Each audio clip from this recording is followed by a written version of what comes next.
Hi YouTube. Yesterday I saw a video about how to make your own diaper sprayer, a do-it-yourself video. It was excellently done, very informative, and kind of launched me on my expedition to build this one.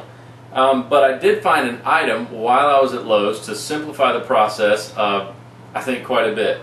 So I'm going to give you a quick overview of exactly what everything cost me, and I'll get into the details of how to do it. Alright, so hopefully the camera will pick this up alright. On the left we have a valve with two bar. They're actually PEX ends, but it's going to work for this purpose. Then we have a PEX T, and this is all 3/8 inch size, and then 3 packs, 2 each of these number 4 clamps. You know, they're just the screw-on clamps that are pretty multi-use. This one goes from 1/4 to 5/8 inch, and it'll be perfect for this. They come in packs of 2, and you only need 5. But let's see, the total here for those items was $13.93.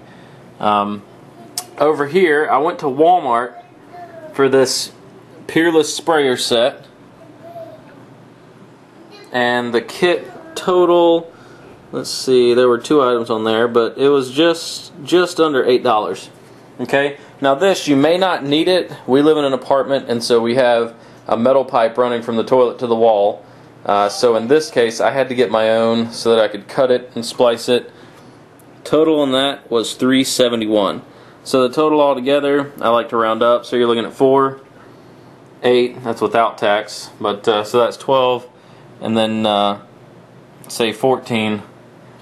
So you're looking right in the neighborhood of $26 instead of $50. And the reason I decided to go this route instead of buying one straight out was not necessarily the price, but because when I looked at the reviews on all of the other sprayers, I keep seeing horror stories of things breaking and water being all over the floor. So I wanted to have my own valve that I knew was going to hold out.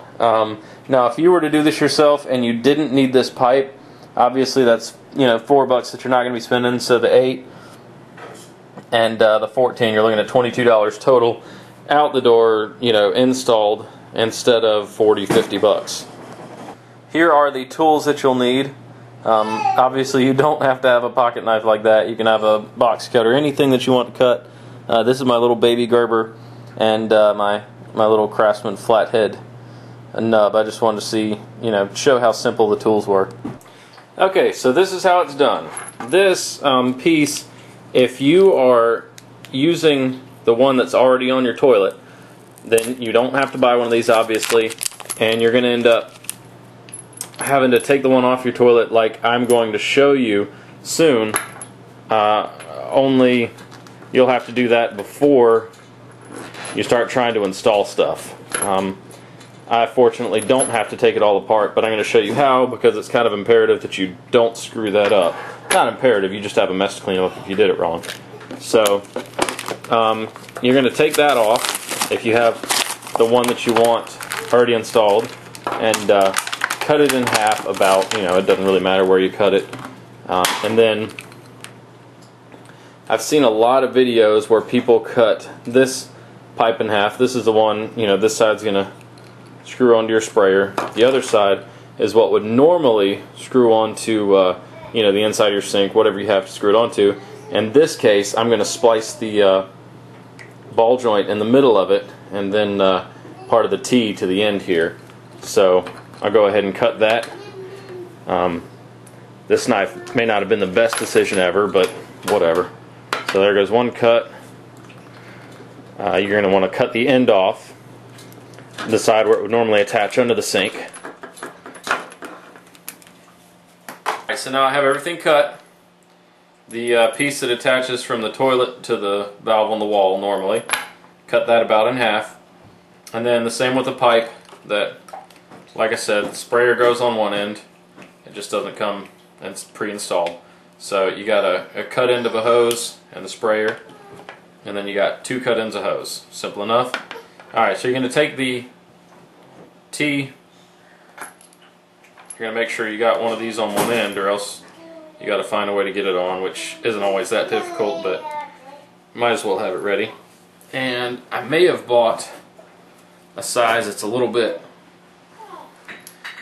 too large, but I'd much rather too large than too small. So this is going to go on the other side with another crimp. So it's going to go like that. Going to tighten these down.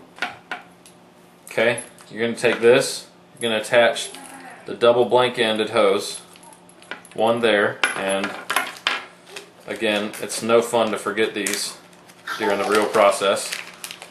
So you got your crimp on there,